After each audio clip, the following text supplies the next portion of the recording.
In 1897, the wheat harvest in Italy had taken a large hit, and in 1898, the cost to import American grain had become more expensive due to the Spanish-American War. Scrambling to do something, the Italian government lowered tariffs in July of 1898. Many viewed this as too little too late, and took to demonstrating in the streets, demanding bread and work. Demonstrations began in southern Italy and soon became riots. The rioting was successfully suppressed in some towns like Bari and Naples, while in Florence, rioters took control of the city for a whole day. The situation escalated when demonstrators were shot by nervous policemen, and rioting increased. On May 5, 1898, workers organized a strike against the rise of food prices. The first blood was shed that day at Pavia, when a man was killed by the police in an attempt to quell the crowd.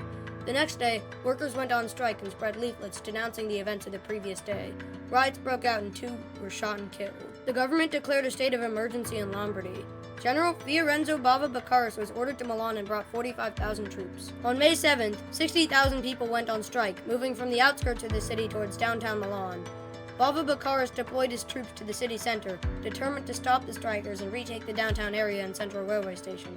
The troops were met with stones and tiles thrown from rooftops. Bava Beccaris then ordered his troops to fire, and the streets were cleared.